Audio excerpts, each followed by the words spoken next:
Hey YouTube, Phil here with Garage Talk. Today we are going to talk about the Model Y, in particular some of the updates. So I recently got this delivered yesterday, actually it's February 16th.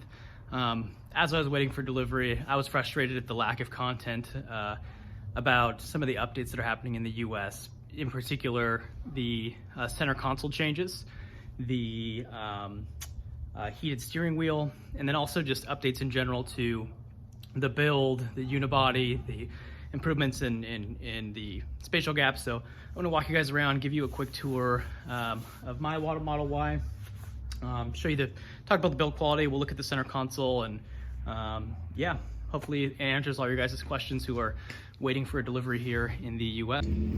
All right, so first thing we'll do here is just take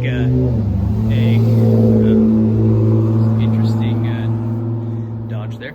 We'll take a quick look at the panel gaps of the car. I know this is a big thing. I certainly was worried about this when I took delivery, but I can say just generally I'm very impressed.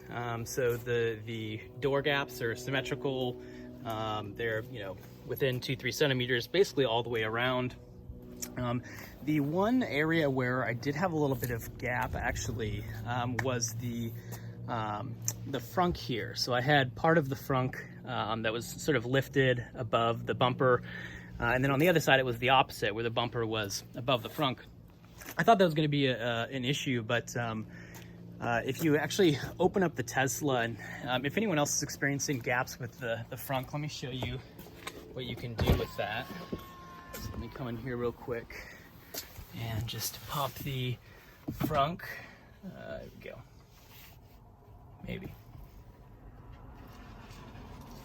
Maybe not. All right, there we go. All right. So anyone who's experiencing issues with their frunk not being level, this is a kind of a cool trick one of the Tesla advisors showed me.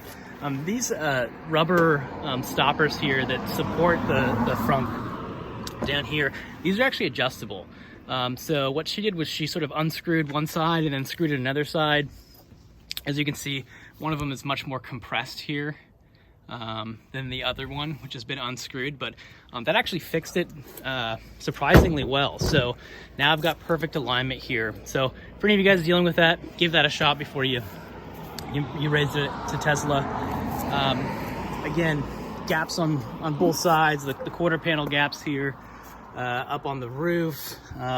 Folks are also mentioning a lot about these windows and thinking maybe their windows are misaligned. I thought that too. It's actually, I don't want to say by design, but the new laminate layer that they added to the window here does protrude the window. But even though it doesn't look super great, in my opinion, just having that protrusion, it does fit perfectly well within the fitting here on the top. So, airtight.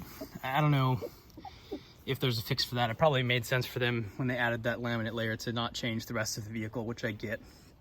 But overall design quality overall build quality, I'm really happy with. No complaints there. I did notice that I had a condensation in my taillights yesterday, but they promised that would go away, and they were in fact right. This is the dual motor long range with full self-driving, as well as the speed boost package or acceleration boost. I'll post another video for those of you who are interested in seeing that. But let's go ahead and take a look at the center console here. This is the big topic here everyone is wanting to know about. And so the build date of my Tesla was actually February 7th. What I'm told by Tesla is I'm one of the first folks. So last week was the first week they started getting these, in Portland at least, from their Fremont factory. So overall, we love this. The matte is a really great look. It's gonna hold up well over time, I can tell.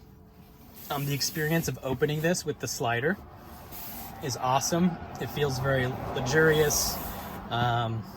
We don't feel like we need to buy anything or do any protection here, which is nice. We're actually really glad we didn't buy a cover for the piano black ahead of time. And also what's new here is, of course, the single piece integrated charging, wireless charging. I kind of miss the door a little bit. You know, sometimes notifications making your phone flash can be a little bit annoying. It was nice to have that option, but overall the build quality here is really nice. There's a nice soft touch leather or veneer here around it, so overall feels better engineered. That's going to hold up well over time, and you really do get used to it. They've angled this in such a way too that even if you're, you know, doing your 4 second 0 to 60, your phone stays nice and planted. So nice work on that one, Tesla. Everything else should look fairly familiar.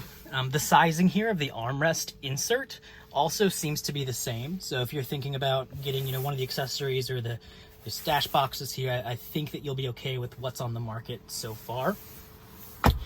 But overall, we really like the center console here. I think you guys are going to be really happy with it. It does feel more premium than it looks, for whatever that's worth. And lastly here, the other big question is the heated steering wheel. And I can confirm that yes, heated steering wheel is now part of the included features here. I'm not sure if it's just a software update, if you purchased a Model Y earlier, if it will include this.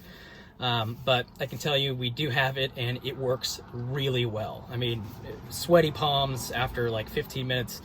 Here's some karaoke on Old Town Road. We were having fun with that earlier today. But yeah, overall, in the interior too. You know, I've seen a lot of videos of folks that bearded Tesla. Shout out to all your great content.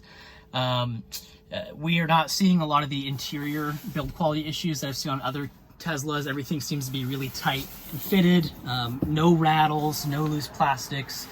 Again, overall, just really happy. We did see a few just scuff marks with kind of like oil or grease marks around sort of the interior panels, and also I had some scuffs up here, but those rubbed off fairly easily. I think that's just, you know, kind of dirty gloves at the factory or something like that. But yeah, let me know what you guys think of the new center console.